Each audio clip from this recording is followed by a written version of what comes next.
नमस्कार बच्चों, मैं इला कुलश्रेष्ठ राजस्थान सरकार और वेदांता के CSR इनिशिएटिव ई कक्षा में आपका स्वागत करती हूँ, जिसके टेक्निकल पार्टनर हैं मिशन ज्ञान। बच्चों, पिछले वीडियो में हमने प्रकाश के कुछ गुणों पर चर्चा की थी। आज हम प्रकाश के द्वारा घटने वाली एक महत्वपूर्ण घटना परावर्तन पर चर्चा करेंगे। परावर्तन पर बात करें उससे पहले मेरे द्वारा दिए गए दोनों प्रश्नों के उत्तर देखते हैं और आप उन्हें चेक करेंगे। तो आइए, पहला प्रश्न था हमारा, प्रकाश की द्वैत प्रकृति से आप क्या समझते हैं। हम लोगों ने ये चीज़ बहुत अच्छी तरह पढ़ी थी कि प्रकाश दो स्वरूपों में गति करता है, तरंग और कण स्वरूप में। प्रकाश की कुछ घटनाएं तरंग स्वरूप से समझाई जा सकती हैं और कुछ घटनाओं की व्याख्या कण स्वरूप से की जा सकती है।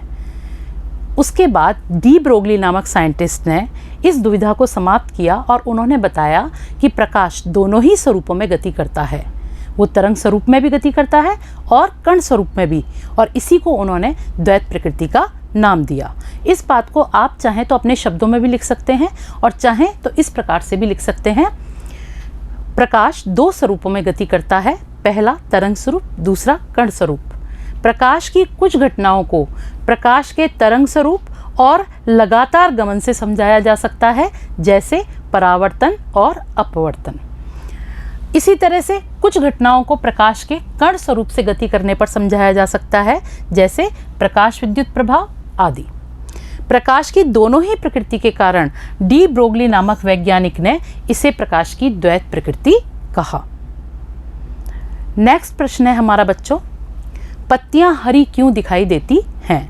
हमने सेब का उदाहरण देखे, पिछले वीडियो में ये बहुत अच्छी तरह पढ़ा था कि जब भी किसी वस्तु के ऊपर प्रकाश आपतित होता है तो वो वस्तु कुछ रंगों को एब्जॉर्ब कर लेती है और कुछ रंगों को परावर्तित कर देती है। तो वही कारण है इस प्रश्न के साथ भी। तो हम उत्तर इस प्रकार से दे सकते हैं कि जब भी पत्तियों पर सूर्य का प्रकाश आपतित होता है तो पत्ती सभी रंगों का अवशोषण कर लेती है, केवल हरे रंग को वो परावर्तित कर देती है, जिसके कारण पत्तियों का रंग हमको कैसा दिखाई देता है, हरा दिखाई देता है। आपने अपने उत्तर चेक कर लिए होंगे।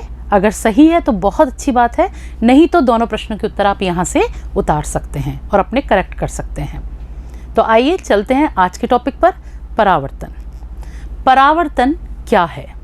सामान्य भाषा में अगर हम कहें, जब भी प्रकाश किसी वस्तु के ऊपर आपतित होता है तो वहाँ से टकराकर वो पुनः उसी माध्यम में लौट आता है। इस घटना को ही परावर्तन कहा जाता है। अब इस बात को अगर हम परिभाषित करें तो हम कह सकते हैं कि जब प्रकाश की किरण एक माध्यम से गमन करती हुई दूसरे माध्यम के पृष्ठ से टकराकर उसी माध्यम में एक निश्चित दिशा में लौट आती है, तो इस घटना को ही हम क्या कहते हैं, प्रकाश का परावर्तन कहते हैं। इस बात को हम इस चित्र की सहायता से समझेंगे। यहाँ पर PQ एक परावर्तक पृष्ठ है। ये परावर्तक पृष्ठ हमने अपारदर्शक वस्तु का बनाया है और इसीलिए हमने अपारदर्शक बनाने के लिए इसके पीछे इस तरह से लाइन दर्शा दी है। ये सिंबल है कि ये वस्तु कैसी है, अपारदर्शक है। तो PQ यहाँ पर एक पृष्ठ हो गया हमारा, जिस पर हम प्रकाश की किरण को आपतित करेंगे। यहाँ पर एक वस्तु है A बिंदु पर, जिससे एक प्रकाश की किरण आ रही है। यहाँ हमने एक ही प्रकाश की किरण दिखाई है। आपसे पिछले वीडियो में हमने बात की थी कि हम प्रकाश किरण का उपयोग करेंगे। हालांकि प्रकाश जब डाला जाता है तो पुंज के रूप में ही आता है, परंतु यहाँ हम चित्र में एक प्रकाश किरण का उपयोग कर रहे हैं। तो आप देखिए, A बिंदु से एक प्रकाश किरण आपतित होती है और इस परावर्तक पृष्ठ पर O बिंदु पर टकराती है। O बिंदु पर टकराने के बाद वो B दिशा में परावर्तित हो जाती है, यानी लौट जाती है। इस परिभाषा के माध्यम से इस बात को समझिएगा कि यहाँ आप देख रहे हैं एक माध्यम, माध्यम का मतलब क्या हुआ, जिसमें से प्रकाश की किरण गुजर रही है। तो यहाँ पर ऊपर क्या है, वायु। तो पहला माध्यम हो गया वायु, जिसमें से ये प्रकाश की किरण आ रही है। दूसरे माध्यम के पृष्ठ से, अब दूसरे माध्यम के पृष्ठ से, यानी वो पहले माध्यम वायु में से आ रही है और ये जो पृष्ठ है ये वायु का नहीं है, ये किसी दूसरे माध्यम का है। जैसे धातु का भी हो सकता है, लकड़ी का भी हो सकता है, या सीमेंट का भी हो सकता है। कांच का भी हो सकता है, किसी का भी ये पृष्ठ हो सकता है। तो इस पहले माध्यम से आती हुई प्रकाश की किरण जब दूसरे माध्यम के पृष्ठ से टकराती है तो टकराने के बाद वो उसी माध्यम में लौट जाती है और यही घटना परावर्तन कहलाती है। इसके बाद हम यहाँ देखेंगे बच्चों, ए ओ तो हमने देख ली कि ये आपतित किरण है। ओ बी, क्योंकि परावर्तन हुआ तो ये कौन सी किरण हो गई? परावर्तित किरण हो गई। तो दो चीज़ें हमारे को पता चल गई कि ये तो एक आपतित किरण है और ये एक क्या है? परावर्तित किरण है। इसके अलावा माध्यम 1 और माध्यम 2 के बारे में भी हमने जान लिया। पर यहाँ हमें एक और रेखा दिखाई दे रही है ON। ये क्या है? इस O बिंदु पर इस परावर्तक पृष्ठ के लंबवत ये खींची हुई जो रेखा है ये एक काल्पनिक रेखा है जिसको हम कहते हैं अभिलंब। इस O बिंदु पर ये अभिलंब हम इसलिए बना रहे हैं कि जिससे हम ये जान सकें कि आपतित किरण कितने डिग्री पर आपतित हो रही है और परावर्तित किरण कितने डिग्री पर परावर्तित हो रही है। तो यहाँ पर ON जो काल्पनिक रेखा है इसे हम अभिलंब कहते हैं। ये हमने तीसरी रेखा के बारे में जाना। क्योंकि ये काल्पनिक है इसलिए हम इसको डॉट डॉट से बनाते हैं। यहाँ अब आप देखिएगा, इस आपतित किरण और अभिलंब के मध्य में जो ये कोण है ये है कोण I, जिसको हम क्या कहते हैं? आपतन कोण कहते हैं। इसी तरह से इस परावर्तित किरण और अभिलंब के मध्य का ये जो कोण है ये है कोण R और इसी को हम क्या कहते हैं? परावर्तन कोण कहते हैं। इस पूरे चित्र के अंदर आपने कई सारी शब्दावलियों को जाना, जैसे आपतित किरण, परावर्तित किरण, अभिलंब, परावर्तक पृष्ठ, आपतन कोण और परावर्तन कोण, माध्यम 1, माध्यम 2। ये मैं इसलिए बोल रही हूँ कि जब भी आपसे एग्जाम में परावर्तन की घटना को दर्शाने के लिए चित्र बनवाया जाएगा तो आप इस पूरे नामांकन को ज़रूर करेंगे। विज्ञान के अंदर जब तक चित्र का पूरा नामांकन नहीं होता तो पूरे नंबर भी नहीं मिलते हैं। तो इसलिए बच्चों ये नामांकन और इसकी जानकारी हमें होना बहुत ज़रूरी है। अब आते हैं हम परावर्तन के नियमों पर। परावर्तन के नियम से क्या मतलब हुआ? जब भी परावर्तन की घटना प्रकृति में या प्रयोगशाला में होती है तो कुछ बातें अवश्य होती हैं और वही बातें नियम के नाम से जानी जाती हैं। यहाँ हम पहला नियम देखेंगे कि आपतित किरण, परावर्तित किरण और अभिलंब तीनों एक ही तल में होते हैं। और जब कोई भी घटना एक ही तल में होती है तो इसका मतलब हम उसे एक सरफेस पे बना सकते हैं। जैसे ये एक तल में दिखाई दे रही है, इसी चीज़ को हम एक टेबल के ऊपर टॉप पर भी बना सकते हैं। दूसरा नियम जो है वो है आपतन कोण और परावर्तन कोण सदैव बराबर होते हैं। यहाँ आप देख ही रहे हैं चित्र में कि कोण I किसके बराबर है? कोण R की। तो जब भी किरण आपतित होगी तो वो अभिलंब के सापेक्ष जितने डिग्री का कोण बनाएगी उतने डिग्री पर ही वो परावर्तित होती है। इसीलिए दूसरे नियम के अनुसार हम कह सकते हैं कि कोण I बराबर किसके है? कोण R के। इन दोनों नियमों का सत्यापन हम प्रयोगशाला में किस प्रकार से करेंगे देखते हैं। यहाँ हमने एक टेबल के ऊपर सफ़ेद कार्डबोर्ड लगा लिया। उस कार्डबोर्ड के ऊपर पेंसिल से ये PQ रेखा हमने खींच दी। इस रेखा के ऊपर हमने O बिंदु पर एक लंबवत रेखा खींची ON और ये हमारा क्या हो गया? अभिलंब।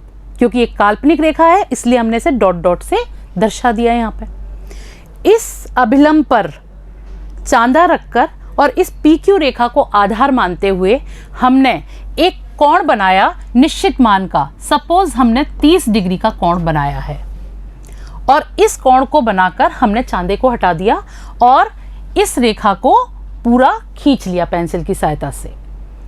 और इस रेखा पर हमने 2 ऑल पेंस लगा दी, A बिंदु पर और B बिंदु पर।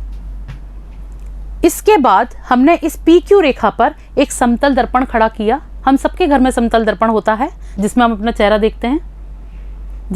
चेहरा देखते हैं, ये समतल दर्पण खड़ा किया। अब इस समतल दर्पण में इन दोनों ऑल पेंस का प्रतिबिंब दिखाई देगा। उस प्रतिबिंब की सीध में हमने C बिंदु और D बिंदु पर 2 ऑल पेंस लगा दी। इसके बाद ये दर्पण भी हटा लिया और सारी ऑल पेन्स हटा ली। तो जहाँ हमने 2 ऑल पेन्स लगाई थी जिनको हमने C और D नाम दिया था, उन दोनों बिंदुओं पर जो ऑल पेन के निशान हैं उनको मिलाते हुए पेंसिल स्केल की सहायता से एक रेखा खींची और उस रेखा को हमने यहाँ PQ रेखा तक बढ़ा लिया।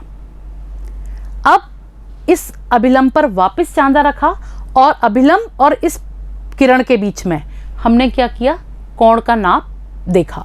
तो हम पाएंगे कि वो भी कितने डिग्री का आता है, 30 डिग्री का आता है। ऐसा क्यों हुआ? क्योंकि हमारी वस्तु यहाँ रखी थी AB बिंदु पर, तो यहाँ जो रेखा जा रही है वो आपतित हो रही है इस PQ परावर्तक पृष्ठ पर। इन दोनों वस्तुओं का प्रतिबिंब यहाँ बना दर्पण में, और उसी की सीध में जो हमने रेखा खींची CD बिंदुओं को मिलाती हुई, वो हमारी कौन सी हो गई, परावर्तित किरण हो गई। तो यहाँ पर हम देखेंगे कोण I और कोण R दोनों कितने डिग्री के थे, हमारे 30 डिग्री के प्राप्त हुए। यानी जितना हमने कोण I बनाया था उतने ही डिग्री का हमको कोण R प्राप्त हुआ। तो ये परावर्तन का जो दूसरा नियम था कि कोण I बराबर किसके है, कोण R के, ये क्या हो जाता है, सत्यापित होता है।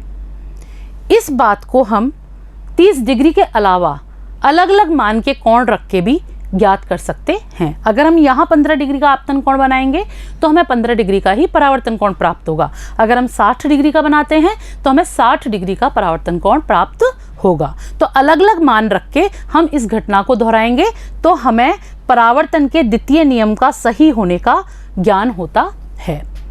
पहला नियम क्या था कि आपतित किरण, परावर्तित किरण और अभिलंब तीनों एक ही तल में हैं। तो बिल्कुल एक ही तल में हैं, तभी तो हमने एक कार्डबोर्ड पर इनको बना लिया। तो इस तरह से प्रयोगशाला में हम परावर्तन के दोनों नियमों का सत्यापन कर सकते हैं। इसके बाद आता है परावर्तन के प्रकार। ये 2 प्रकार का होता है, पहला है नियमित परावर्तन और दूसरा है विसरित परावर्तन। सबसे पहले हम लेते हैं नियमित परावर्तन। नियमित परावर्तन वो है जिसमें प्रकाश की किरणें एक चिकने समतल पृष्ठ पर टकराती हैं। जब प्रकाश की किरणें चिकने समतल पृष्ठ पर आपतित होती हैं और टकराकर एक निश्चित दिशा में परावर्तित हो जाती हैं, तो इस घटना को ही हम क्या कहते हैं, नियमित परावर्तन कहते हैं। इसको चित्र में देखिएगा बच्चों, ये जो नीले रंग की किरणें हैं ये आपतित किरणें हैं और लाल रंग की परावर्तित किरणें हैं। तो यहाँ हम देख रहे हैं कि ये ब्लैक कलर का हमारा चिकना समतल पृष्ठ है, इस पर नीले रंग की किरणें एक समांतर रूप में आपतित हो रही हैं और टकराने के बाद वो समांतर ही लौट रही हैं उस माध्यम में, यानी एक निश्चित दिशा में लौट रही हैं। और यही परावर्तन हमारा क्या है, नियमित परावर्तन कहलाता है। इसको परिभाषित कर सकते हैं हम लोग, जब प्रकाश की किरणें या किरण पुंज किसी चिकने समतल पृष्ठ पर आपतित होता है तो उसी माध्यम में एक निश्चित दिशा में परावर्तित हो जाता है। इसे ही हम क्या कहते हैं, नियमित परावर्तन कहते हैं। नेक्स्ट हमारा आया विसरित परावर्तन यानी अनियमित परावर्तन। जहां हमने नियमित के अंदर चिकना समतल पृष्ठ लिया था, विसरित के अंदर वही पृष्ठ कैसा होता है, खुरदरा। यानी जब प्रकाश की किरणें किसी खुरदरे पृष्ठ पर आपतित होती हैं तो परावर्तन के पश्चात वो क्या हो जाती हैं, अलग अलग दिशा में फैल जाती हैं। इस घटना को हम क्या कहते हैं, विसरित परावर्तन कहते हैं, या इसका दूसरा नाम क्या है, अनियमित परावर्तन भी कहते हैं। यहाँ खुरदरे पृष्ठ से देखिए बच्चों कैसे होता है परावर्तन। मान लीजिए ये खुरदरा पृष्ठ है, एक प्रकाश की किरण यहाँ आपतित हुई, एक प्रकाश की किरण यहाँ हुई, तो इस वाली के लिए तो जो आधार हुआ यानी परावर्तक पृष्ठ ये हुआ, इस दिशा में हुआ, जबकि इसके लिए जो होगा वो इस दिशा में होगा। तो यहाँ जो अभिलंब बनेगा वो यूं बनेगा और यहाँ जो अभिलंब बनेगा वो यूं बनेगा। तो हमने जाना था आपतन कोण जितना है परावर्तन कोण भी उतना होगा। तो इस आपतित किरण के लिए जो परावर्तित किरण होगी वो इस दिशा में जाएगी, जबकि इस आपतित किरण के लिए परावर्तित किरण इस दिशा में जाएगी। क्यों? क्योंकि खुरदरा होने से इनके परावर्तक पृष्ठ की जो दिशा है वो बदल जाती है, जिसके कारण ये विसरित परावर्तन होता है। विसरित परावर्तन और नियमित परावर्तन, इन दोनों के प्रभाव को हम उदाहरण से देखेंगे। उस उदाहरण को जाने उससे पहले जो ये शब्द आ रहा है चिकना समतल पृष्ठ, इसका क्या मतलब हुआ। मैं आपसे कहती हूँ, क्या बच्चों इस कमरे का फर्श चिकना है? आप बोलेंगे हाँ। मैं बोलूँगी समतल है, आप बोलेंगे हाँ। दीवार को हमने अच्छा सा पेंट कर दिया तो वो भी क्या हो जाएगा आपकी नज़र में, समतल। पर बच्चों, इन प्रकाशीय घटनाओं के लिए ये समतल नहीं है। प्रकाशीय घटनाओं के लिए चिकने समतल से मतलब होता है कि वो आणविक स्तर पर भी समतल और चिकना होना चाहिए, उसमें एक कण के बराबर भी गर्त नहीं होना चाहिए। जैसा कि आईने में होता है, दर्पण में होता है। दर्पण जो है वो चिकना समतल पृष्ठ है। अब नियमित परावर्तन जब भी होगा वो किस प्रकार के चिकने समतल पर होगा, ये आप अच्छी तरह समझ चुके होंगे। इसका सबसे अच्छा उदाहरण है, हम दैनिक जीवन में देखते हैं, दर्पण में अपनी छवि देखना। यानी नियमित परावर्तन में क्या होता है कि जब कोई भी वस्तु उसके सामने रखी है तो वो वस्तु हमको दर्पण में दिखाई देती है। जैसे यहाँ कोई वस्तु रखी है तो यहाँ पर अगर हम खड़े होकर देखते हैं तो ये वस्तु हमको इसमें दिखाई देगी, साथ में ये परावर्तक पृष्ठ भी दिखाई देगा। परावर्तक पृष्ठ तो हमारे सामने है तो वो तो दिखेगा ही, पर इस वस्तु का प्रतिबिंब भी हमको इस समतल पृष्ठ में यहाँ से दिखाई देता है। जबकि विसरित परावर्तन में यदि कोई वस्तु यहाँ रखी है और हम यहाँ से देखें तो वो हमको यहाँ पर दिखाई नहीं देगी, केवल हमको ये पृष्ठ ही दिखाई देगा। ये अंतर आ जाता है चिकने समतल और खुरदरे पृष्ठ के कारण। अब ऐसा होता क्यों है? इस चिकने समतल पृष्ठ पर जब प्रकाश की किरणें आपतित होती हैं तो वो कैसी होती हैं, एक दूसरे के समांतर गिरती हैं, और समांतर गिरने के कारण सभी के आपतन कोण भी क्या होते हैं, बराबर होते हैं। और जब आपतन कोण बराबर है तो जब वो परावर्तित होंगी तो वो भी समांतर रूप में होंगी और एक निश्चित दिशा में होंगी, और उन सभी के परावर्तन कोण भी क्या होंगे, बराबर। जिसके कारण यहाँ रखी वस्तु की छवि यहाँ के व्यक्ति की आंख में अपना प्रतिबिंब बनाती है और वो वस्तु को देख पाता है। जबकि विसरित परावर्तन में क्या हुआ, जितनी भी किरणें आपतित हो रही हैं यहाँ पृष्ठ पर टकराते समय सबके आपतन कोण क्या हो जाएंगे, अलग अलग हो जाते हैं। जब अलग अलग आपतन कोण है तो उनके परावर्तन कोण भी क्या हो जाएंगे, अलग अलग। और ऐसी स्थिति में प्रकाश की किरणें एक निश्चित दिशा में नहीं गमन करेंगी, वो क्या करेंगी, अलग अलग दिशाओं में फैल जाती हैं, और इस कारण इस वस्तु का प्रतिबिंब यहाँ की व्यक्ति की आंख में नहीं बन पाता है और वो वस्तु दिखाई नहीं देती है। पर इस प्रभाव के कारण हम इस प्रकृति में सारी वस्तुओं को देख पाते हैं। ये दीवार जो हमको दिखाई देती है वो इसी के कारण दिखाई दे रही है, क्योंकि जब इस पे प्रकाश पड़ रहा है तो उस वस्तु की छवि तो नहीं बन रही दीवार में, परंतु वो प्रकाश इस पूरे पे फैला हुआ है और वो हमको एक सी दिखाई देती है। अगर खुरदरी वस्तु में भी नियमित परावर्तन होता तो हम प्रकृति की हर चीज़ में एक दूसरे को देख सकते थे, पर ऐसा नहीं है। इसी परावर्तन के कारण आकाश का रंग भी नीला दिखाई देता है। जब सूर्य से प्रकाश की किरणें आती हैं वायुमंडल में तो वायुमंडल में उपस्थित गैसीय कण और जो धूल के कण होते हैं वो उस प्रकाश में से सारे रंगों को अवशोषित कर लेते हैं, पर जो नीला रंग होता है उसको अधिकतर क्या कर देते हैं, परावर्तित कर देते हैं।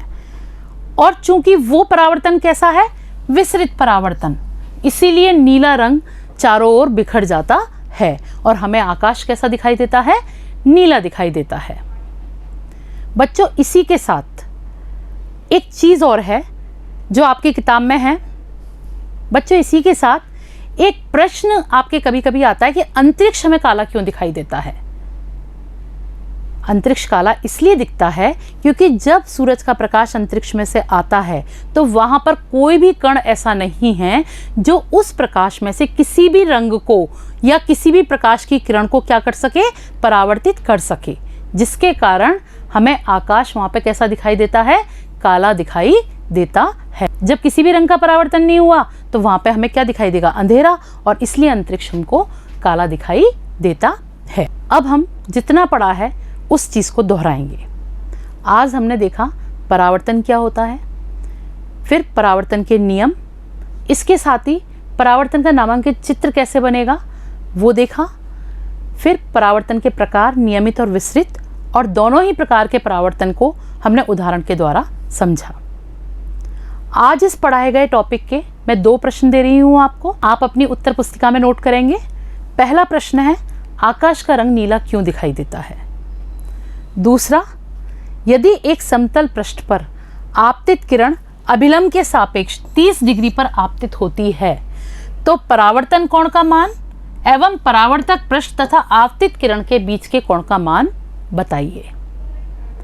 आप ये दोनों प्रश्न अपनी उत्तर पुस्तिका में नोट करिएगा और अच्छे से टॉपिक को पढ़ के इनके उत्तर देने का प्रयास करिएगा। हम अगले वीडियो में इनके उत्तर चेक करेंगे। तो मिलते हैं अगले टॉपिक के साथ नेक्स्ट वीडियो में। धन्यवाद।